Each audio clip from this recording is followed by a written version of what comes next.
خصوصاً على أفضلهم وخاتم النبيين محمد الأمين وعلى آله وصحبه أجمعين. أما بعد فقد قال الله تبارك وتعالى كما ورد في سورة الأحزاب: أعوذ بالله من الشيطان الرجيم بسم الله الرحمن الرحيم. لقد كان لكم في رسول الله أسوة حسنة لمن كان يرجو الله واليوم الآخر وذكر الله كثيرا. صدق الله العظيم. وعن امام اہل المدینہ مالک بن انس رحمۃ اللہ علیہ قال: لن يصلح آخر هذه الأمة إلا بما صلح به أولها، او كما قال رحمه الله: رب اشرح لي صدري ويسر لي امري واحلل عقدة من لساني يفقهوا قولي. اللهم ربنا الهمنا رشدنا واعصمنا من شرور انفسنا. اللهم ارنا الحق حقا وارزقنا اتباعه وارنا الباطل باطلا وارزقنا اجتنابه. آمین یا رب العالمین. میرا آج کا گفتگو کا موضوع ہے موجودہ حالات میں امت مسلمہ کی سب سے بڑی ضرورت، سب سے اہم ضرورت۔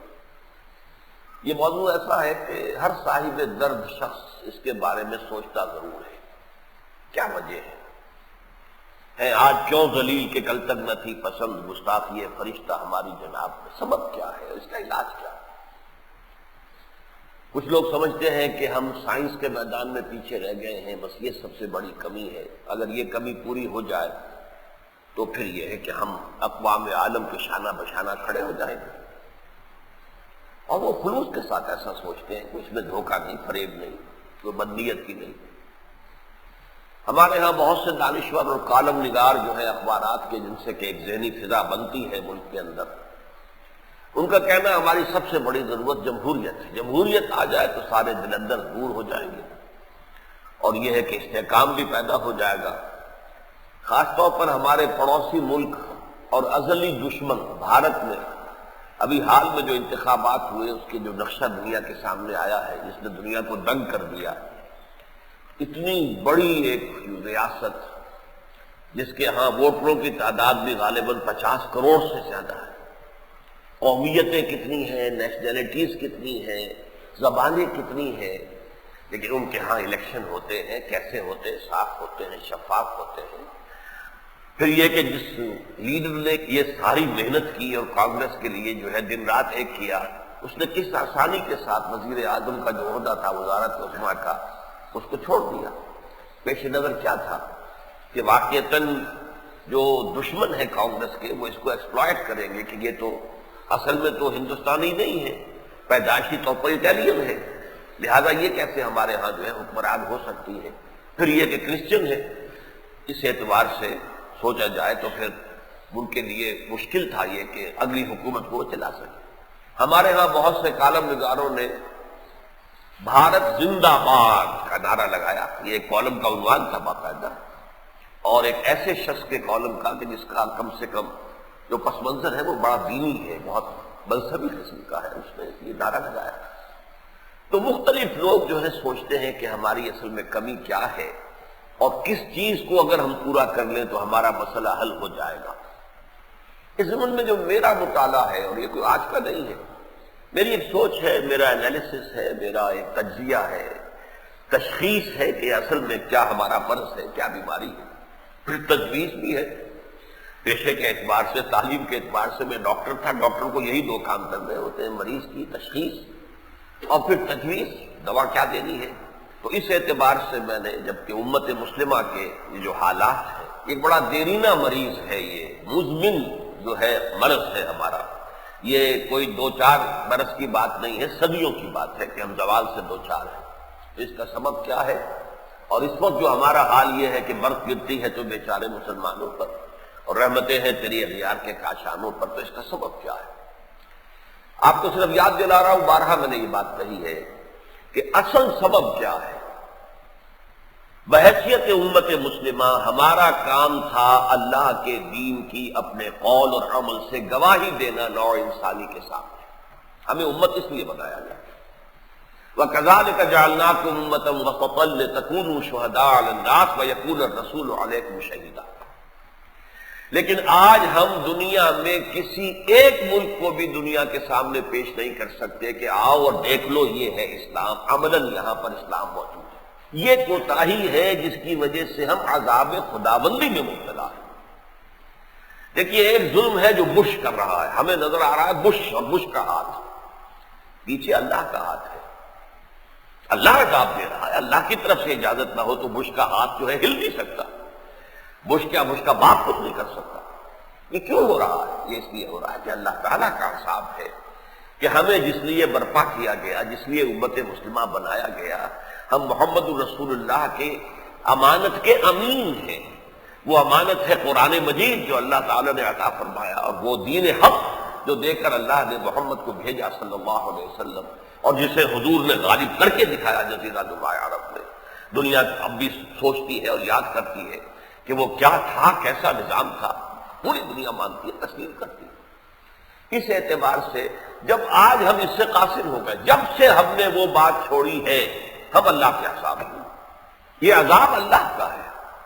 روسیوں کے ہاتھوں چیچنس پر ہو رہا ہے، فلپائنز کے عیسائیوں کے ہاتھوں فلپینی مسلمز پر ہو رہا ہے، یہودیوں کے ہاتھ بدترین عذاب جو ہے ہمارے فلسطینی بھائیوں پر ہو رہا ہے، بھارت کے ہاتھ کشمیریوں پر ہو رہا ہے۔ وہ ہاتھ کسی کا بھی ہے، اصل میں پیچھے ہاتھ اللہ کا ہے۔ یہ جان لیجیے اصل میں، جس کو کہ ماننا بڑا مشکل ہے، اسی لیے میں نے بارہا سابقہ امت کی مثال سے اس کو واضح کیا۔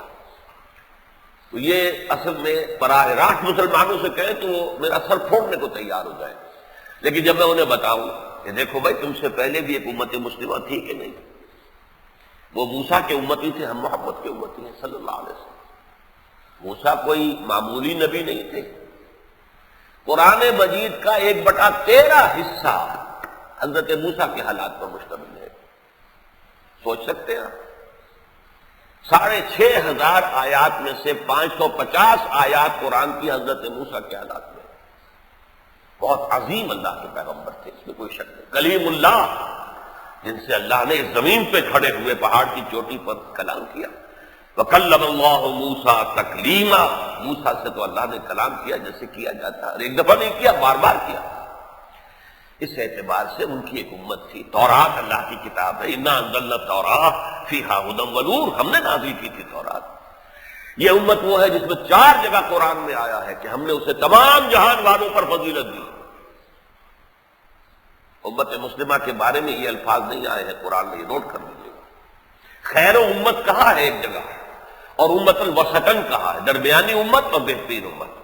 لیکن یہ کہ ہم نے، جیسا کہ 2 مرتبہ تو صرف سورہ بقرہ میں آیا ہے کہ ہم نے بنی اسرائیل سے جو اللہ نے فرمایا 2 مرتبہ، 6 رکوع کی پہلی آیت، 15 رکوع کی پہلی آیت سورہ بقرہ کی، یا بنی اسرائیل اذکروا نعمتی التی انعمت علیکم وانی فضلتکم علی العالمین، میں نے تمہیں فضیلت دی تھی تمام جہان والوں پر، تمہیں تورات دی تھی، تمہیں توحید کے اوپر قائم کیا تھا، جبکہ پوری دنیا میں کہیں توحید نہیں تھی۔ توحید کا علمبردار صرف یہ امت موسیٰ تھی علیہ السلام، لیکن اسی امت نے بدعملی کا مظاہرہ کیا تو قرآن نے کہا ضربت علیہم الذلۃ والمسکنۃ وباؤوا بغضب من اللہ، ان کے اوپر ذلت، کمزوری، وہ مسکنت، کم ہمتی ٹھوک دی گئی، مسلط کر دی گئی، اور وہ اللہ کے عذاب میں گر گئے۔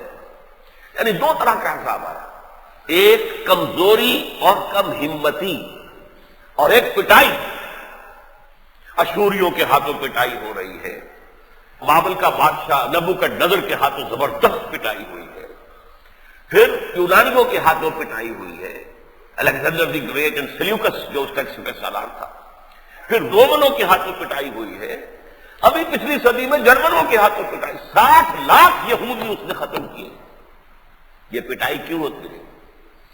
اس لیے کہ جو امت اللہ کی اور اس کے کتاب کی اور اس کے دین کی نمائندہ بن جاتی ہے روئے ارضی پر، اگر وہ غلط نمائندگی کرنے لگے، مس ریپرزینٹ کرے، تو وہ کافروں سے بدتر ہے اللہ کی نگاہ۔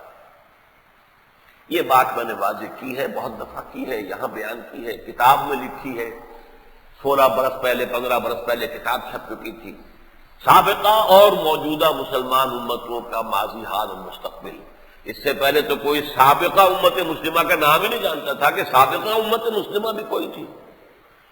ریختہ کے ایک تم ہی استاد نہیں ہو، غالب کہتے ہیں اگلے زمانے میں کوئی میر بھی تھا، تم ہی تو امت مسلمہ نہیں ہو، تم سے پہلے امت مسلمہ تھی، اس کا کیا حشر ہوا تھا۔ تو اسی طریقے سے آج ہم اللہ کے عذاب میں مبتلا ہے، یہ ہے تشخیص، کڑوی ہے لیکن یہ کہ اصل سبب کیا ہے؟ اللہ کا عذاب، ورنہ ہمارا کوئی بال بھی کا نہیں کر سکتا اگر اللہ کی مرضی نہ ہو، اللہ کی اذن نہ ہو۔ اور یہ کیوں ہے؟ کہ یہ اللہ کی سزا ہے۔ واحد حد کیا ہے؟ بارہا بیان کر چکا ہوں، جب تک دنیا میں روئے ارضی کے کسی سائزیبل ملک میں مکمل اسلامی نظام قائم کر کے دکھا نہ دیا جائے، جس کے بعد پوری دنیا کو دعوت دی، آؤ یہودیوں دیکھو یہ ہے دین حق، یہ ہے بہترین نظام، دین الحق، سچا نظام، سچے کا نظام یا سچا نظام، دونوں ترجمے ہو سکتے۔ سچا کون ہے؟ ذالک بان اللہ هو الحق، الحق تو ذات خداوندی ہے اور یہ اللہ کا دین ہے، دین اللہ۔ لہذا آؤ دیکھ لو، یہاں ہر طرح کی جو ہے امن ہے، امان ہے، یہاں جو ہے ہر شخص کی بنیادی ضروریات کی کفالت حکومت کر رہی ہے، کوئی شخص آپ کو بھیک مانگتا ہوا گلی میں نہیں ملے گا۔ کمن سی ود یور اون آئیز۔ ہمارے ہاں آزاد تجارت بھی ہے، لیکن یہ نہیں ہے کہ اس آزاد اور فری جو اکانومی ہے، فری ٹریڈ، اس کی وجہ سے ایک طرف ارب پتی بیٹھے ہوئے اور دوسری طرف جو ہے وہ روٹی کو محتاج بیٹھے ہوئے، یہ نہیں ہے۔ آؤ دیکھو، جو کمیونزم نے چاہا کہ ہو جائے وہ ہم نے کر کے دکھایا ہے، اور وہ اسلام کے ذریعے سے، یہ نہیں کہ یہ نجی کوئی شے نہیں اور کوئی جب تک ہم یہ نہیں کر سکتے اللہ کا عذاب کم نہیں ہوگا، بلکہ بارہا میں نے کہا ہے، معافی کے ساتھ، معافی کی درخواست کے ساتھ کہہ رہا ہوں، یہ عذاب بڑھے گا اور بڑھے گا اور بڑھے گا، اس کی شدت میں اضافہ ہوگا۔ اب یہ تو میں نے ایک طرف کا نقشہ رکھ دیا، دوسری طرف کا ایک نقشہ ہے دنیا کا۔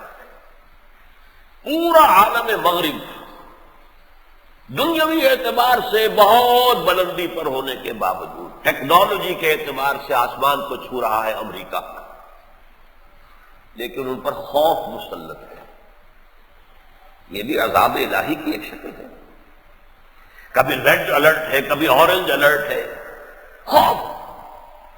اب ظاہر بات ہے کہ وہاں پر جب ہوائی جہاز پر تلاشیاں ہوتی ہیں سوار ہونے والوں کی، تو وہاں امریکن سٹیزن کی گنتی ہوتی ہے، ان کے بھی جوتے اتروا کے دیکھتے، کیا پتہ ان میں کوئی کالی بھیڑ ہو جو القاعدہ کا ایجنٹ ہو، جبکہ امریکی بھی ایجنٹ بنے ہیں، شریک ہوئے ہیں افغانستان میں آ کر جنگ کے اندر، اور انگلینڈ سے بھی آئے ہیں دین کے جو بھی لوگ، اور نو مسلم گورے وہ آئے اور وہ پکڑے گئے، وہ گوانٹانامو بے کے اندر بھی رہے ہیں، سب کچھ ہے، آپ کو معلوم ہے۔ تو اب یہ جو خوف مسلط ہے، یہ ان پر عذاب الہی کی ایک شکل ہے۔ نمبر دو، ایک تو دہشت گردی کا خوف ہے، ایک اور بہت بڑا خوف ہے جو اس وقت ویسٹ پر مسلط ہے، اور وہ کیا ہے؟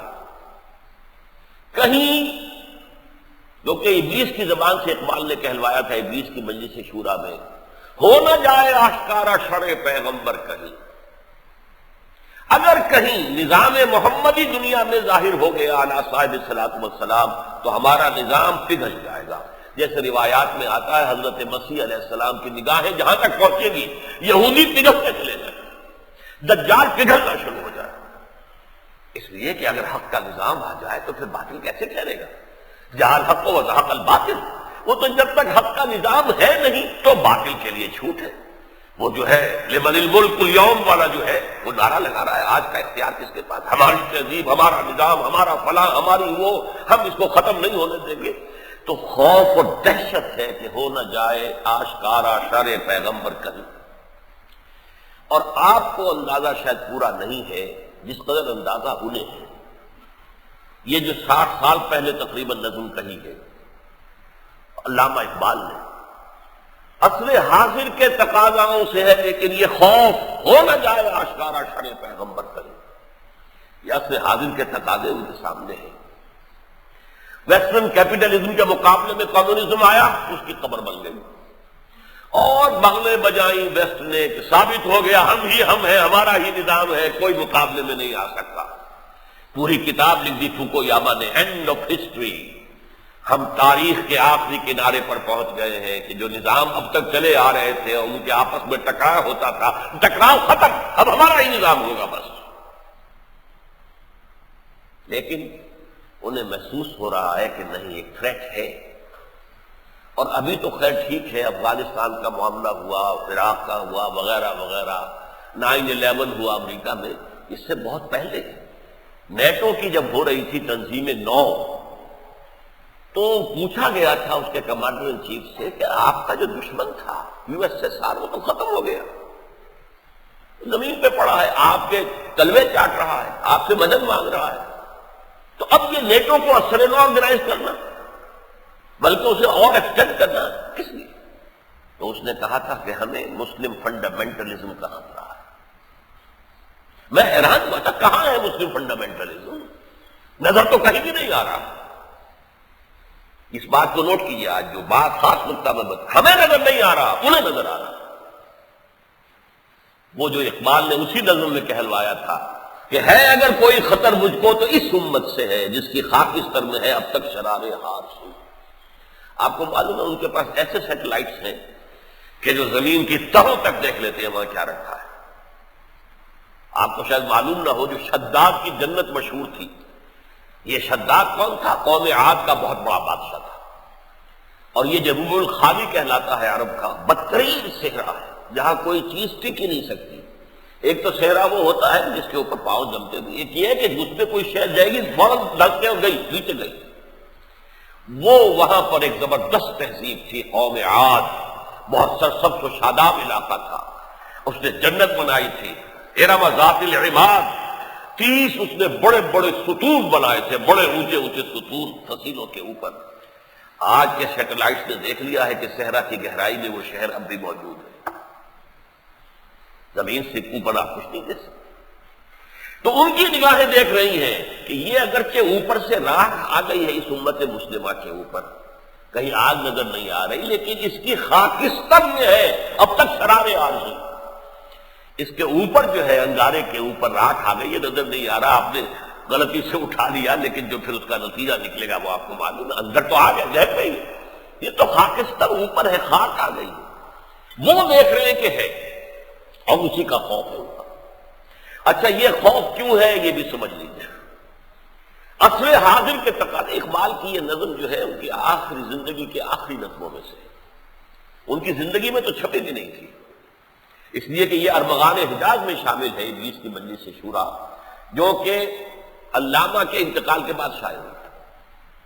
اس میں جو کہا گیا عصر حاضر کے تقاضاؤں سے ہے، لیکن یہ خوف، یہ نہیں کہا کہ اس امت کی محنت سے یہ خدشہ ہے کہ اسلامی نظام کہیں آنا جائے، نہیں، عصر حاضر کے تقاضاؤں سے ہے لیکن یہ خوف۔ وہ عصر حاضر کا تقاضا کیا ہے؟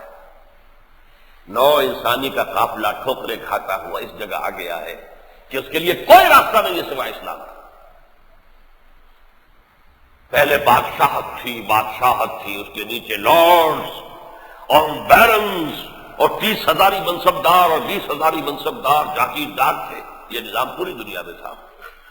پھر جمہوریت آئی، ایک زلزلہ آیا، حکومت کا حق عوام کا ہے، بادشاہوں کا نہیں، بڑی بڑی تبدیلی تھی، اس میں کوئی شک نہیں۔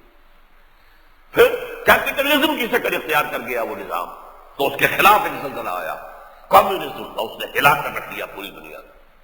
واقعہ یہ ہے کہ اس وقت امریکہ اور اس کے الائز کانپ رہے تھے، اس طریقے سے وہ نظام تھا بڑھ رہا، پورا ایسٹرن یورپ آ چکا تھا کمیونزم کے تحت، پورا اب آزاد ہوا، علیحدہ ہوا، پورا کا پورا، اور خلا کی تسخیر میں روس آگے جا چکا تھا، اس کے ایسٹروناٹ پہلے گئے ہیں خلا کے اندر، امریکہ تو بعد میں آیا ہے۔ امریکہ کانپ رہا تھا، لیکن جب وہ ختم ہو گیا، اس کے رد عمل میں اب کیا ہوگا؟ کیا وہی کیپٹلزم ہے جس کا رد عمل پیدا ہوا تھا کمیونزم کی شکل میں؟ اب اگر وہ اور بڑھ کر سامنے آئے گا، مزید ڈائمنشن کے ساتھ سامنے آئے گا، گلوبلائزیشن کی شکل میں سامنے آئے گا، تو کیا ریئیکشن نہیں ہوگا؟ یہ تو تھرڈ لا آف موشن ہے، تو every action there is an equal and opposite reaction. یہ ریئیکشن وہی دیکھ لیجئے، توڑ اس کا رومت الکبریٰ کے ایوانوں میں دیکھ، وہاں ہو رہا ہے گلوبلائزیشن کے لیے جہاں اجلاس ہوتا ہے، وہاں پہ ہزاروں آدمی پہنچ جاتے ہیں ان کی مخالفت کے لیے. امریکہ میں curfew nobody could ever imagine. Seattle میں کرفیو لگانا پڑا, توڑ پھوڑ ہوئی. واشنگٹن میں بہت بڑا جو ہے انہیں بہت سے صوبوں کی لا کر جو ہے پولیس کھڑی کرنی پڑی ہے, تب وہاں وہ اجلاس ہو سکا. ڈیووس میں یہی ہوا ہے اور ہر جگہ پر. اب جاتے ہیں کہیں دور دراز کے جزیرے میں, وہ ساؤتھ امریکہ کے ایک جزیرے میں جا کے کانفرنس کر رہے ہیں کہ وہاں یہ لوگ کیسے پہنچیں گے, یہ جو غریب ہیں بھکمنگے ہیں یہ کیسے آئے, وہاں بھی پہنچ گئے. یہ حال ہو رہا ہے کہ نہیں ہو رہا؟ تو اب کیا ہے گا synthesis between communism and capitalism. یہ عصر حاضر کا تقاضا ہے. وہ جو ڈائلیکٹیکل مٹیریلزم کا فلسفہ تھا مارکس کا, خالص مادی سطح پر وہ درست ہے, 100% درست ہے. I believe in it. جب انسان آسمانی ہدایت کی طرف سے آنکھیں بند کر کے صرف اپنے عقل کی بنیاد پر نظام تجویز کرے گا, وہ کسی نہ کسی انتہا پر چلا جائے گا, اور وہ انتہا جو ہے وہ جنم دے گی اپنے ایک جواب دعویٰ کو, تھیسس اینٹی تھیسس. انتہا کا رد عمل ہوگا, ایکول اینڈ اپوزٹ. پھر ان میں سنتھیسس ہو جائے گا, دونوں چیزیں جڑ کر ایک نظام پیدا کریں گی. یہی کام ہو رہا ہے میٹیریل لیول پر, جس کا نام ڈائلیکٹیکل میٹیریلزم ہے, which is the basic philosophy of Marx. اب کیا ہوگا؟ اب جو یہ کیپٹلزم گلوبل سطح پر آ گئی ہے تو اس کا کوئی اینٹی تھیسس ہوگا کہ نہیں ہوگا؟ وہ خطرہ ہے, عصر حاضر کے تقاضاؤں سے ہے. لیکن یہ خوف ہو نہ جائے آشکارا شرع پیغمبر کہیں. تو یہ در حقیقت ان کے اپنے خالص مادی نقطہ نظر سے بھی انسان وہاں پہنچ چکا ہے کہ جہاں کوئی راستہ نہیں. سنتھیسس تو اسلام میں ہے. اسلام میں سوشلزم موجود ہے, ہائیسٹ فارم آف سوشلزم, جس سے اوپر کے سوشلزم کا تصور نہیں کر سکتے. Everything belong to Allah, nothing belong to anyone else. قومی ملکیت کس بلا کا نام ہے؟ ملکیت ہے ہی نہیں انسان کی. تمہارا جسم اپنا نہیں ہے, تمہارے ہاتھ تمہارے پاس اللہ کی امانت ہے, تمہارا دماغ تمہارے پاس اللہ کی امانت ہے, اور کیا چیز تمہاری ہو سکتی ہے؟ اب دیکھو, جو کچھ تمہیں مل جائے, چاہے تم نے کھیت میں کھڑے ہو کر محنت کی ہو, کہیں کارخانے میں کی ہو, دکان پر بیٹھ کے کی ہو, ڈاکٹر کی حیثیت سے کی ہو, جو کچھ مل جائے اسے اللہ کا فضل سمجھنا, اپنی محنت کا نتیجہ نہ سمجھنا. فضل سورہ جمعہ میں جو لفظ آیا ہے, فَإِذَا قُضِيَتِ الصَّلَاةُ فَانتَشِرُوا فِي الْأَرْضِ وَابْتَغُوا مِن فَضْلِ اللَّهِ. فضل وہ شے ہے جو بغیر کسی استحقاق کے ملتی ہے. اجرت وہ شے ہے جو استحقاق سے ملتی ہے. آپ نے طے کیا تھا 100 روپے دوں گا, میں نے دن بھر محنت کی ہے, مجھے 100 روپے دو. یو کین ڈیمانڈ اجرت, فضل یو کین ناٹ ڈیمانڈ. ہاں اگر آپ نے دیکھا ہے کہ اس نے بڑی محنت سے کام کیا, آپ اسے 100 کے بجائے 110 دیتے, یہ 10 جو ہے یہ فضل ہے, but he can not demand it. تو جو کچھ تمہیں مل جائے وہ اللہ کا فضل ہے, اور اس میں سے تمہارا حق صرف تمہاری ضروریات کی حد تک ہے. جو باقی ہے دے دو, don't keep it with you. اس سے اونچا کوئی سوشلزم ہوگا؟ حضور نے کبھی کوئی چیز اپنے پاس رکھی؟ حضور نے کبھی زکات نہیں دی یا دی کبھی؟ زکات تو لاگو ہوگی جب آپ کے پاس کوئی مال جمع ہو. جب آپ رکھے ہی کچھ نہیں تو زکات کہاں سے آ جائے؟ اگر سورج کھڑا ہو کر نصف النہار پر آگے اترے ہی نہ تو ظہر کی نماز آئے گی؟ وہ تو جب اترے گا کہ الصلاۃ لدلوک الشمس, ذرا نصف النہار سے ڈھلک جائے تو پھر ظہر کا وقت ہو گیا. تو پیسہ ہی نہیں ہو تو پھر کہاں سے آ جائے؟ صحابہ کرام میں سے فقراء صحابہ نے اس لیول پر زندگی گزاری ہے, پھر اولیاء اللہ نے, صوفیاء نے اس لیول پر زندگی گزاری ہے. یہ دوسری بات ہے, آج ان کے بازار جو ہے وہ اڈے بنے ہوئے ہیں فحاشی کے بھی اور بدماشی کے بھی, اور وہاں کیا کچھ ہو رہا ہے وہ سب کو معلوم. عرسوں میں جو ہوتا, میلوں ٹھیلوں میں جو ہوتا, سب کو معلوم. علاقے بھر کی جو ہے آبرو باختہ عورتیں وہاں جا کے جو دھمال ڈالتی ہیں, یہ کیا ہو رہا ہے؟ لیکن ان کا کیا معاملہ تھا؟ بابا فرید روٹی کھا رہے, سوکھی روٹی, باسی روٹی, پانی میں نمک گھول کر اس سے کھاتے. ان کا تو معاملہ یہ تھا. فقر محمدی پر انہوں نے اپنی زندگی گزاری. دوسری طرف اسلام میں کیپٹلزم بھی ہے. At legal level you can own a factory, you can own a farm, you can own a shop, legal level per legal ہے یہ. اس میں حلال سے کماؤ، سود نہیں ہوگا، جوا نہیں ہوگا، نشہ اور چیزیں پیدا نہیں کی جائیں گی، جنسی اشتہار پیدا کرنے والی چیزیں نہیں ہوں گی. یہ سارے جو پیرامیٹر ہیں رائٹ اینڈ لیفٹ، اس کے اندر اندر کماؤ، محنت کرو، کمپٹیشن کرو، مارکیٹ اکانومی ہو اور بہتر سے بہتر چیز پروڈیوس کرو. جو کماؤ گے اس میں سے زکوٰۃ تو لے لی جائے گی، آگے تمہارا مال ہے، رکھو اپنے پاس اگر رکھنا چاہتے ہو. اللہ کے ہاں اونچے درجے درکار ہے تو دے دو اللہ کے راہ میں، لیکن زبردستی تم سے کچھ نہیں لیا جائے گا.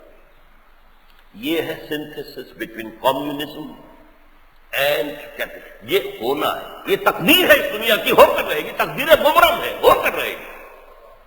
لیکن اس کے ہونے میں کیا کیا ابھی منزلیں آنی ہیں، یہ ایک دوسرا مسئلہ ہے. بہرحال یہ جو عصر حاضر کے تقاضوں کا معاملہ وہ میں نے آپ کے سامنے رکھ دیا. اور دوسری بات یہ کہ ہمیں نظر نہیں آ رہا، انہیں نظر، وہ کیوں خائف ہے. ابھی ان کی ایک بہت بڑی رپورٹ شائع ہوئی ہے رینڈ کارپوریشن کی. انہوں نے کہا، یہ رینڈ کارپوریشن کیا ہے؟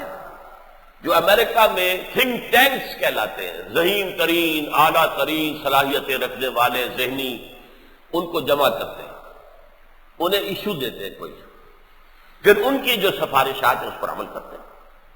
اور یہ ٹاپ موسٹ ہے برین جس کو کہتے ہیں تھنک ٹینک، اور یہ وہ ہے جو امریکہ کے وزارت دفاع کو سفارشات پیش کرتا ہے.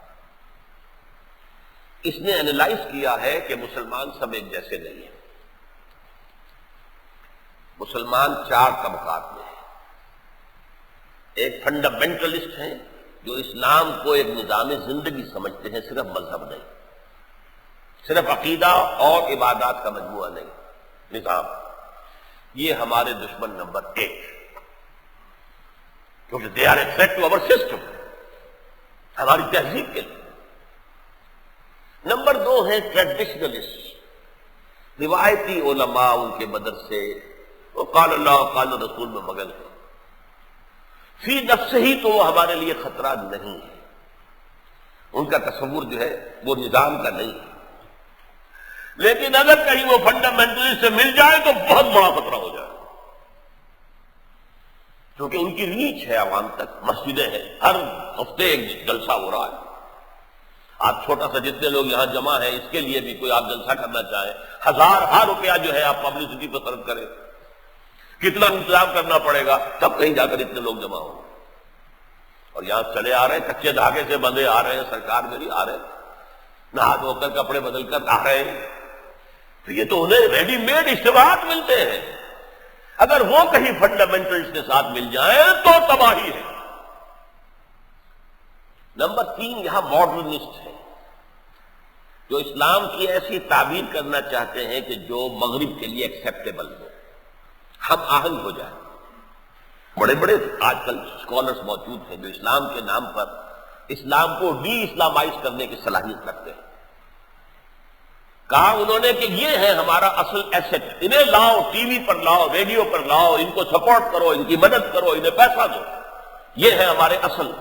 اور چوتھے درجے پہ سیکولر ہے، وہ تو ہے ہی ہمارے، ان کے بارے میں کچھ کہنے کی ضرورت نہیں. گویا کہ 2+2 ہو گئے، فنڈامنٹلسٹ اور ٹریڈیشنلسٹ یہ ایک طرف، اور یہ ماڈرنسٹ اور سیکولر یہ دوسری طرف. ان کو سپورٹ کرو اور ان کو دباؤ، اور ٹریڈیشنلسٹ کو اور فنڈامنٹلسٹ کو قریب مت آنے دو. بہت عرصے پہلے وہ فوکویاما کی کتاب کا جواب لکھا تھا ہنٹنگٹن نے، اور اس نے یہ کہا تھا کہ فوکویاما میرا بھائی، فوکویاما مغالطے میں ہے. ابھی دنیا میں تصادم ختم نہیں ہوا، تصادم جاری رہے گا. اب تہذیبوں کے درمیان تصادم ہوگا. اس نے کیا کہا تجزیہ کر کے، دنیا میں آج تک صرف 20 تہذیبیں بنی ہیں، 12 ختم ہو چکی، نام و نشان مٹ چکا. اس وقت دنیا میں 8 تہذیبیں، ایک ہماری تہذیب، 7 اور ہیں. ان 7 میں سے 5 ایسی ہیں جو ہمارے ساتھ کمپیٹیبل ہیں، جنہیں ہم اپنے اندر ضم کر سکتے ہیں. مثلا انڈین سویلائزیشن، ہندو سویلائزیشن، وہی اوریانی، وہی فحاشی، وہی ناچ، وہی راگ، وہی ڈانس، وہ سارا کچھ ان کے یہاں موجود ہے. تو 5 سویلائزیشن تو وہ ہے کہ جن کو ہم ایسیمیلیٹ کر سکتے ہیں اپنے اندر، ہضم کر جائیں گے۔ دو ہے خطرناک، وہ گویا کہ لوہے کے چنے ہیں، انہیں چبانا آسان نہیں۔ ایک کنفوشین سویلائزیشن آف چائنا اور دوسرے مسلم سویلائزیشن، یہ تجزیہ اس کا ہوا۔ اب وہ تشخیص کے بعد وہ تجویز بھی دیتے ہیں، جیسا کہ یہ جو 4 میں ڈیوائڈ کر کے بات کی گئی تو مشورہ بھی دے دیا کیا کرنا چاہیے۔ ماڈرنسٹ اور سیکولرسٹ ان کو اٹھاؤ، ان کو اوپر چمکاؤ، ان کو ٹیلی ویژن پر لے کر آؤ، ریڈیو پر لے کر آؤ، اخبارات میں انہیں اونچی جگہ دلواؤ، اور یہ فنڈامنٹلسٹ اور ٹریڈیشنلسٹ انہیں دباؤ اور انہیں قریب مچانے دو۔ اسی طرح ہنٹنگٹن نے کیا تجویز کیا تھا جس پر فارن پالیسی پر عمل شروع ہو گیا؟ نمبر 1، چائنا کو مسلم ممالک سے دور کر دو۔ یہ دو تہذیبیں کہیں جڑ نہ جائیں۔ فورن ایپک ادارہ بنا، ایشیا پیسیفک اکنامک کوآپریشن، شاید اس سے پہلے نہیں تھا، اس ہنٹنگٹن کی رپورٹ کے بعد آیا ایپک، یعنی چین کو ایسٹ ورڈ لوکنگ کر دو۔ چین کے ایسٹ میں کون ہے؟ پیسیفک اوشن اور پھر امریکہ۔ ویسٹ کوسٹ آف امریکہ اور چائنا کے درمیان کیا ہے؟ دی پیسیفک اوشن۔ اس کو مشرق کو رخ کر دو، امریکہ ہو جائے گا اس کا، اور آس پاس کے علاقوں کا ایک ریجنل جو ہے کوآپریشن، اکنامک کوآپریشن بنا دو تاکہ یہ مسلمان ممالک سے دور رہے۔ نمبر 2، مسلمانوں کے باہمی اختلافات کو ابھارو، انہیں لڑاؤ۔ یہ ہنٹنگٹن کی بنیاد تھی، اور اسی حوالے سے سمجھ لیجئے کہ ہمارے ہاں جو بھی شیعہ سنی مسئلہ ہے اس کے ڈانڈے بہت دور تک ہیں، کہ ایسے ہی نہیں ہے۔ مسلمانوں کے باہمی اختلافات ہیں، انہیں بھڑکاؤ۔ یہ ہنٹنگٹن کی سفارشات تھی جن پر عمل ہوا۔ بہرحال اس وقت صورتحال یہ ہے کہ مغرب خوف زدہ ہے، اسے نظر آ رہا ہے۔ کیوں نظر آ رہا ہے؟ ہم کہیں 200 کہیں 300 برس تک، کہیں 100 برس مغربی استعمار کے تحت رہے۔ انڈونیشیا کا علاقہ 300 برس بلندیزیوں کے تحت رہا، 300 ایئرس۔ انڈین سب کانٹیننٹ 200 ایئرس۔ اسی طریقے سے اس پورے دور میں ظاہر بات ہے دین تو انگریز کا تھا، ہمارا مذہب تھا، نماز پڑھو، روزے رکھو، عید مناؤ، بقرعید مناؤ، اپنی طلاق، اپنی شادی خود کر لو، لیکن کرمنل لا ہمارا ہوگا، سول لا ہمارا ہوگا، شہادت کا قانون ہمارا ہوگا، معاشی نظام ہمارا ہوگا، بینکنگ نظام جو ہم چاہیں گے، ہم پروسیکیوشن کے اگر لائسنس دیں گے تو دیں گے، تمہیں مجبور نہیں کرتے کہ تم جاؤ وہاں، لیکن ہم کھول دیں گے۔ شراب پینے پہ مجبور نہیں کریں گے، شراب کے ٹھیکے دے دیں گے، اور فحاشی وحاشی جتنی پھیلے ہمیں کوئی اعتراض نہیں۔ ہم اس کے اس درجے عادی ہو گئے کہ ہم نے اس کے ساتھ کیا کریں، مجبوری تھی، انگریز کا مقابلہ نہیں کر سکتے۔ لیکن جب انگریز چلا گیا، ولندیزی چلے گئے، فرانسیسی چلے گئے، اطالوی چلے گئے، ہسپانوی چلے گئے، تو ایک امنگ پیدا ہوئی، یاد آیا ہمارا ایک دین تھا، ہمارا ایک قانون تھا، ہمارا ایک نظام تھا، ہمارا اپنا ایک کرمنل لا تھا، ہمارا ایک سول لا تھا، ہمارا اپنا قانون شہادت تھا، ہمارا اپنا قانون وراثت تھا، ہمارا نظام تھا معاشی، جس میں سود حرام تھا، جس میں جوا حرام تھا، جس میں فحاشی کو ذریعہ بنانا آمدنی کا حرام تھا، جس میں نشہ آور چیزوں کو ذریعہ بنانا حرام تھا۔ بھائی اس کو قائم کرو۔ اب چلا گیا انگریز، دفع ہوا،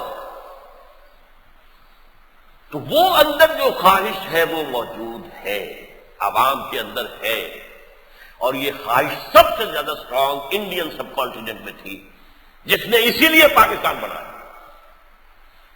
ورنہ سوچئے کہ جو مسلم مائنورٹی پروونسز تھے انڈیا کے، انہیں پاکستان سے کیا لینا دینا تھا دنیاوی اعتبار سے؟ کیا مدراس پاکستان میں آ سکتا تھا؟ کیا یو پی آ سکتا تھا؟ کیا سی پی آ سکتا تھا؟ کیا مہاراشٹر آ سکتا تھا؟ وہاں کے مسلمانوں نے کیوں مسلم لیگ کو ووٹ دیے؟ چلو ہم پر جو گزرے گی وہ ہم سہ لیں گے، ہم پہ گزری سو گزری، لیکن تم جاؤ، جا کر اسلام کا نمونہ دنیا کو دکھانے کی شکل پیدا کر دو۔ انڈین مسلم آج تک اس کی قیمت ادا کر رہے ہیں۔ ان کے کانوں کو یہ نعرے سننے پڑتے ہیں، مسلمانوں کے دو استھان، پاکستان یا قبرستان، دفع ہو جاؤ یہاں سے، you have no right to live in Bharat, you have your share of the Indian subcontinent, جاؤ۔ بنگلہ دیش جاؤ یا پاکستان جاؤ. یہ ہے کہ نہیں؟ اور ان کے خون کی ہولی جیسے ابھی گجرات میں کھیلی گئی، ورنہ ہر جگہ جہاں وہ دیکھتے کہ مسلمان کوئی معاشی اعتبار سے کوئی بہتر ہونے لگا ہے. وہ مراد آباد تھا تو وہاں پر خون کی ہولی ہوئی. وہاں برتنوں کی انڈسٹری جو ہے مسلمانوں کے ہاتھ میں تھی اور مڈل ایسٹ میں بہت تیزی کے ساتھ ایکسپورٹ ہو رہا تھا. مسلمان معاشی اعتبار سے اچھا ہونا دبا دیا، تباہ کر دیا. ان کے کارخانے ختم کر دیے، ان کی دکانیں ختم کر دی. احمد آبادی مسلمان بھی بڑا بزنس مائنڈڈ مسلمان ہے، گجرات کا مسلمان. یہ سارے جو آئے ہوئے ہیں ہمارے ہاں مہمان وغیرہ کہاں گئے؟ وہی کہ تو ہے. یہ ہے صورتحال. انہیں نظر آ رہا ہے کہ اس کی خاکستر میں ہے اب تک شرار آرزو. ابلیس نے اس مجلس شورا میں ریجیکٹ کر دیا. جمہوریت سے ہمیں کوئی خطرہ نہیں ہے، یہ جمہوریت تو ہم نے خود پیدا کیا، ہم نے خود شاہی کو پہنایا ہے جمہوری لباس. جب ذرا آدم ہوا ہے خود شناس و خود نگر. اشتراکیت سے بھی مجھے کوئی خطرہ نہیں. کب ڈرا سکتے ہیں مجھ کو اشتراکی کوچہ گرد؟ یہ پریشان روزگار آشفتہ مغز آشفتہ ہوں. ہے خطر کوئی اگر مجھ کو تو اس امت سے جس کی خاکستر میں ہے اب تک شرار آرزو. یہ خطرہ. اب دیکھیں دو طرف سے خطرے آ رہے ہیں. مسلمانوں میں اندر ہی اندر، چاہے اوپر نظر نہیں آ رہا، آگ بجھی ہوئی نہ جان، آگ دبی ہوئی سمجھ. ان کے اندر آگ دبی ہوئی، ان کی خاکستر میں ہے اب تک شرار آرزو. دوسری طرف عصر حاضر کا تقاضا یہ ہے کہ اب جو کیپٹلزم آ گیا کمیونزم کا کریا کرم کر کے ختم کر کے اسے، اور اب یہ بہت جری ہو کر سیلف کانفیڈنس کے ساتھ گلوبلائزیشن کی طرف جا رہا ہے. پوری دنیا کی اکانومی ہمارے ہاتھ میں ہوگی. اس کا رد عمل ہوگا کہ نہیں ہوگا؟ اگر بادشاہت کا رد عمل ہوا جمہوریت کی شکل میں، اگر سرمایہ داری کا رد عمل ہوا کمیونزم کی صورت میں، تو اب نہیں ہوگا. ہوگا تو عصر حاضر کے تقاضے. یہی وجہ تھی جیسا کہ میں نے بتایا کہ آزادی کے بعد ہمارے ہاں تحریکیں اٹھی آل دی ورلڈ اوور. کوئی ایک لیڈر نہیں تھا جس نے سور پھونکا ہو اور وہی سور پہنچا ہو انڈونیشیا میں، وہی ہندوستان میں، وہی عرب ورلڈ میں. نہیں، یہ وہ وقت کا تقاضا تھا، عصر حاضر کا تقاضا. جو محکمہ کبریٰ، مخدومی پارٹی ان انڈونیشیا، جماعت اسلامی ان انڈین سب کانٹیننٹ، تبلیغی جماعت کا تصور مذہب کا ہے، دین کا نہیں. نظام سے وہ بحث نہیں کرتے. امریکہ کی کوئی دشمنی اس سے نہیں ہے، لیکن جو نظام کی بات کرے گا وہ دشمن ہے. یہ اس معاملے میں کہا کرتا ہوں کہ بش یا امریکہ اگر کہتے ہیں کہ ہم اسلام کے دشمن نہیں ہیں تو پارٹلی دے آر ٹرو، سچے ہیں. کیونکہ ایک اسلام و مذہب، نماز روزہ حج زکات، اس کے وہ دشمن نہیں ہے. ایک اسلام ہے، اسلامی نظام، اسلام کا سیاسی نظام، معاشی نظام، معاشرتی نظام. nothing doing that is not acceptable. ہم اپنی پوری طاقت اگر ہمارے ہاتھ میں ہوگی کچل دیں گے اس کو. آپ سوچئے افغانستان میں کیا ہوا تھا. وہ عصر حاضر کے تقاضا کا ایک شکل سامنے آئی تھی. ابھی اسلامی نظام تو بہت دور کی بات تھی، صرف شریعت اسلامی کے 2-3 احکام نافذ کیے گئے اور اس کی برکات پورے افغانستان میں امن. مشرق سے مغرب تک ایک آدمی چلا جائے کوئی بدامنی نہیں، کہیں لوٹ مار نہیں، کہیں کوئی نہیں پھاٹک کے یہاں سے ٹیکس دے کے گزرو گے تو گزرو گے، ورنہ نہیں. ایک حکم آیا اور پاپی کی کاشت زیرو. یہ اربوں ڈالر خرچ کر رہے ہیں، ہم سے پیسے لے لو خدا کے لیے، ہم دیتے ہیں تمہیں، لیکن تم یہ پاپی کاشت نہ کرو. یہ یہاں سے ہو کر امریکہ پہنچتی ہے، ہمارے نوجوان کھاتے ہیں اس کو، ہیروئن کو. برباد ہو رہی ہے ہماری نسل. اس وقت ایک حکم سے ختم، اس لیے کہ نشہ آور چیز ممنوع ہے. اسلام کا حکم تھا وہ، امریکہ کا نہیں، اور وہ ختم ہو گئی. چنانچہ ہمارے ہاں کے لبرل ترین جو دانشور ہیں ڈاکٹر جاوید اقبال، انہوں نے بھی کہا، وہاں جا کر ایک ہفتہ گزار کر آئے تھے، کہا کہ جو حالات ہم دیکھ کر آئے ہیں افغانستان میں، وہ اگر چند اور مسلمان ملکوں میں بھی ہو جائے تو پوری دنیا مسلمان ہو جائے گی. یہ تعصب تھا جاوید اقبال کا، کسی مولوی کا نہیں. لہذا اس کو تہس نہس کر دیا. یہ نظام کہیں سر نہ اٹھا لے، کہیں نظر نہ آ جائے اس کی برکات. یہ ہے خطرہ اور خوف کہ جس میں اس وقت مغرب اور امریکہ خاص طور پر شدت کے ساتھ مبتلا. اب سوال یہ ہے، یہ جذبہ اگر اتنا ہے اور ایسا ہے، مجھے یہ معلوم ہو چکا ہے کہ یہ قوم جان دینے سے نہیں ڈرتی. وہ جو کہا کسی نے منحصر مرنے پہ ہو جس کی امید، نا امیدی اس کی دیکھا چاہیے۔ شہادت یہ تو سب سے بڑی کامیابی ہے، تو وہ کسی چیز سے ڈرے گا؟ آخری شے بہت ہے نا، and preservation of the self, psychologist کہتے ہیں کہ سب سے بڑا موٹیویشن جو ہے انسان میں اور سب سے بڑا جذبہ محرک کا وہ پریزرویشن آف دی سیلف ہے، اپنے آپ کو بچانا، اپنی زندگی، اپنا وجود، اور جو اس کو آرام سے دینے کو تیار ہو ان کو کسی کا خوف ہوگا؟ منحصر مرنے پہ ہو جس کی امید۔ ہمیں تو شہادت چاہیے۔ 3000 2 لاکھ سے ٹکرا گئے تھے، کیوں؟ غزوہ موتا کے اندر مشورہ ہوا تھا کہ آیا ہمیں یہاں سے واپس ہو جانا چاہیے یا ڈٹے رہنا چاہیے، مقابلہ کرنا چاہیے؟ کہا کہ صاحب ہمیں تو شہادت مطلوب ہے، ہمیں فتح وغیرہ سے کوئی دلچسپی نہیں، لڑیں گے۔ ٹکرا گئے، اگرچہ اس کا ایک فزیکل نتیجہ نکلا، یا کہ بعد دیگر 3 کمانڈر شہید ہوئے، زید بن حارثہ شہید ہوئے، جعفر طیار شہید ہوئے، اور ایک انصاری صحابی وہ شہید ہوئے۔ پھر حضرت خالد بن ولید نے کمان سے مالی اور نکال کر لے کر آئے۔ تو غور طلب بات ہے، یہ ان کا خطرہ ہے۔ اچھا، اب سوال پیدا ہوتا ہے کہ یہ تحریکیں ناکام کیوں ہو رہی ہیں؟ ابھی تک کہیں نہیں آیا اسلام، لیتے کہ کچھ تھوڑا سا اسلام، شیعہ علماء کی حکومت آئی تو ایران میں آئی، وہ بھی ایک پولیٹیکل تحریک تھی، اینٹی شاہ موومنٹ، جس میں کمیونسٹ بھی شریک تھے، جس میں لبرلز بھی تھے، جس میں مولوی بھی تھے، جیسے ہمارے ہاں اینٹی بھٹو تحریک تھی۔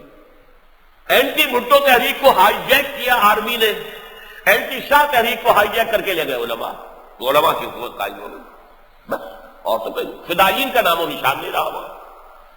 اس کی وجہ کیا ہے؟ اصل سبب جان لیجئے، یہ تحریکیں بھٹک رہی ہیں طریقہ کار کی تلاش میں۔ 2 سبب ہیں ان کی ناکامی۔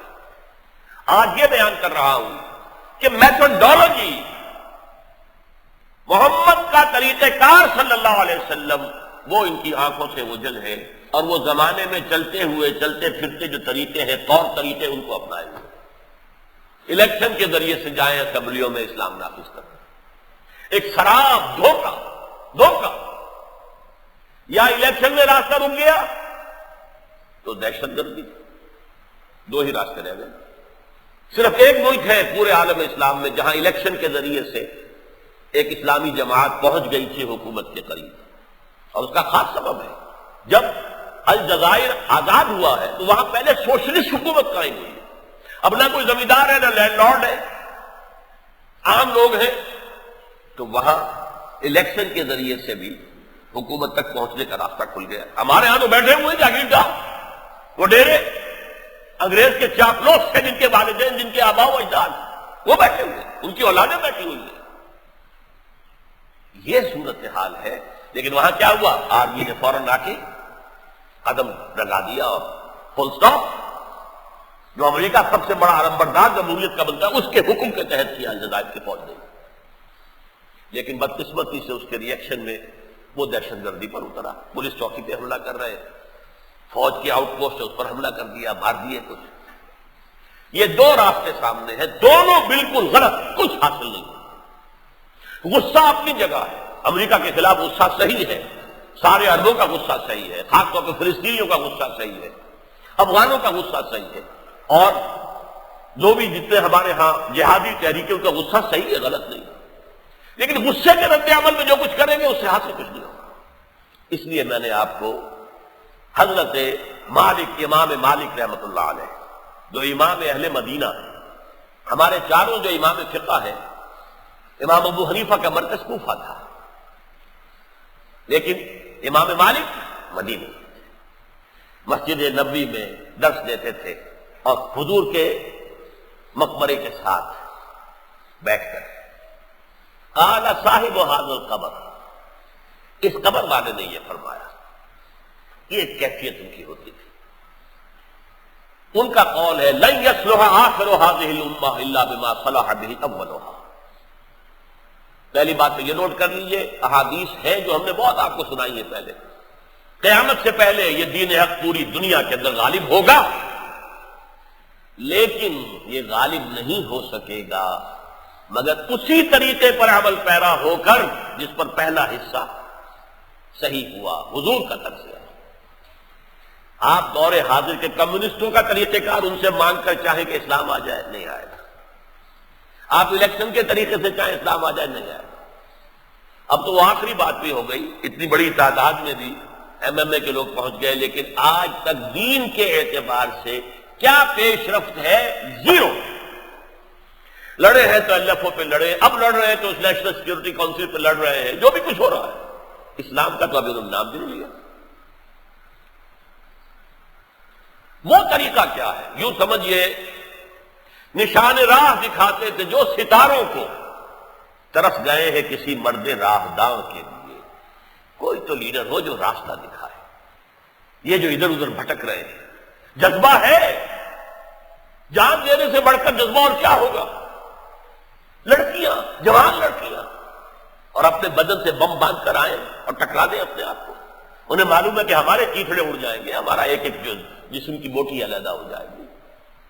یہ جذبہ تو ہے نا، وہ انہیں نظر آ رہا ہے، اور اس سے بڑے پیمانے پر سویا ہوا وہ جذبہ جو خاک کے نیچے آ گیا ہے، وہ جذبہ جس کے تحت پاکستان بنا تھا، جو اب اوپر راکھ آ چکی ہے، وہ جذبہ اب لوگوں کے شعوری سطح پر نہیں ہے، اندر ہے، تحت شعور میں ہے۔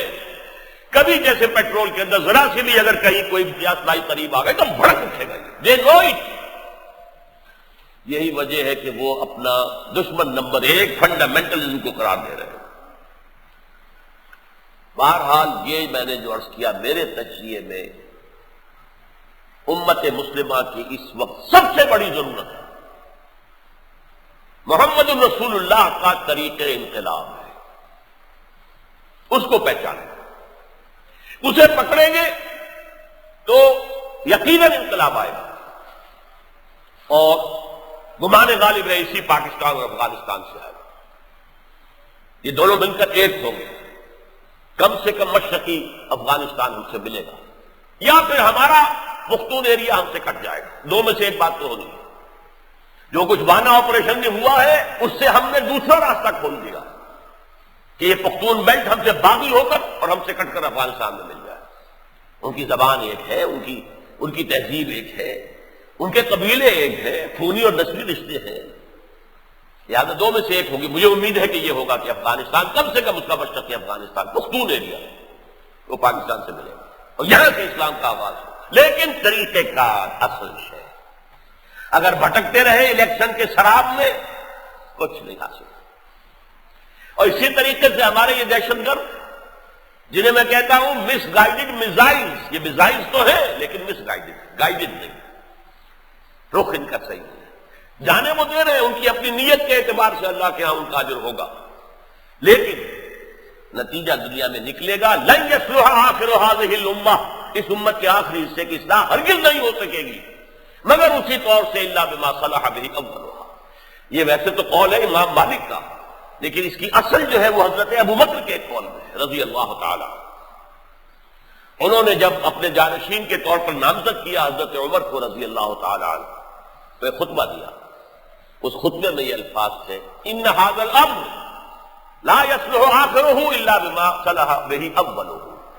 یہ جو ہمارا معاملہ ہے، معاملہ خلافت، اس کے آخری دور کا وجود میں آنا نہیں ہو سکے گا مگر اسی طریقے سے جس طریقے سے کہ یہ پہلا دور آیا۔ خلافت راشدہ حضور کے لائے ہوئے انقلاب کے نتیجے میں قائم ہوئی نا، دوبارہ ہونی تو ہے اور گلوبل ہوگی۔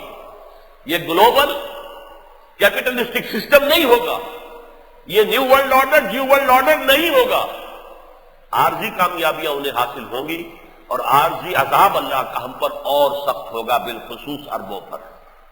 وہ سب سے بڑے مجرم ہیں اللہ کے دین کے، ان کو دو فضیلتیں ایسی ملی ہیں جو اور کسی مسلمان قوم کو حاصل ہے۔ ایک محمد خود عرب تھے صلی اللہ علیہ وسلم، یہ رتبہ بلند ملا جس کو مل گیا۔ نمبر دو، اللہ کا کلام ان کی مادری زبان میں ہے، انہیں عربی گرامر اور یہ اور وہ پڑھنے اور سیکھنے کی ضرورت نہیں ہے، چٹائی توڑ تعلیم حاصل کر کے قرآن سمجھے نہیں۔ یہ ہے میرا تجزیہ کہ آج امت مسلمہ کی اصل ضرورت یہ ہے، اس کو تھامیں گے تو انقلاب آئے گا اور اسلام کا نظام قائم ہوگا۔ وہ قائم ہوگا تو باطل چھٹ جائے گا، باطل پگھل جائے گا، جہاں الحق و زاق الباطل ہو جائے گا۔ کوئی نہ بش ہمارا کچھ بگاڑ سکے گا، نہ بش کا باپ، اس لیے کہ اب اگر کہیں کیری آ گیا، جان کیری، تو وہ بش کا باپ ہے۔ وہ تو بش تو بھی سمجھتا ہے کہ وہ لینینسی کر رہا ہے، اس کا تو کہنا یہ ہے کہ فوراً پاکستان اور سعودی عرب کے اوپر آرمی ایکشن ہونا چاہیے۔ اس لیے یہ اصل اڈے ہیں فنڈامنٹلزم کے، سعودی عرب کی وہابیت، اور وہاں جو تعلیم دی جاتی ہے مدارس تک کے اندر، ہائی اسکولوں کے اندر قرآن اور حدیث ان کے کورس میں شامل ہے۔ تو اصل فنڈامنٹلزم کی سورس تو وہ ہے۔ اور پاکستان جس کی خاکستر میں وہ تحریک پاکستان کا جذبہ ہے ابھی، اگرچہ اوپر سے بجھا ہوا نظر آ رہا ہے، اوپر خاکستر ہے، لیکن ہمیں خطرہ ہے۔ میں نے اپنی اس ضرورت کے تحت کہ جو میرا تجزیہ ہے، بہت اپنی ذہنی صلاحیتوں کو اور اپنی تقریری صلاحیت کو مرکوز کیا ہے اس پر کہ امت کے سامنے محبت کا طریقہ کار واضح ہو جائے۔ دیکھیے 20 سال پہلے میں نے 11 تقریریں کی تھی، منہج انقلاب نبوی، وہ کتاب سے چھپی ہوئی موجود ہے، اسے پڑھیے۔ سیرت ہے، سیرت کا تجزیہ ہے، لیکن تجزیہ ہے ایک خاص نقطۂ نظر سے، سیرت سے ڈیڈیوس کیا، انفر کیا کہ کیا وہ سٹیپس تھے جس کے ذریعے سے حضور نے انقلاب برپا کیا۔ بظاہر تضاد ہے، ٹوائن بھی کہتا ہے Muhammad failed as a prophet but succeeded as a statesman. Doctor Montgomery Watt نے وہ تضاد دکھایا ہے 2 کتابیں لکھ کر، Muhammad at Mecca, Muhammad at Medina. Muhammad at Mecca صلی اللہ علیہ وسلم، وہ تو پریچر ہے، داعی ہے، اور کوئی دہشت اس کے اندر نہیں ہے، وہ تو گالیاں بھی سنتا ہے تو دعائیں دیتا ہے۔ اس نے اپنے ساتھیوں سے کہہ دیا تمہیں جان سے بھی ہلاک کر دیا جائے تو ہاتھ نہ اٹھانا، بٹ ہی فیل، معاذ اللہ۔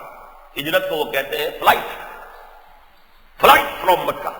وہاں جا کر محمد ایک اور شان سے نظر آ رہا ہے، he is a statesman, he is head of the government, he is سپہ سالار، اور اسی پر کتاب لکھی۔ اس تضاد کو رفع کرنا اگر چاہتے ہیں تو میری کتاب پڑھیے۔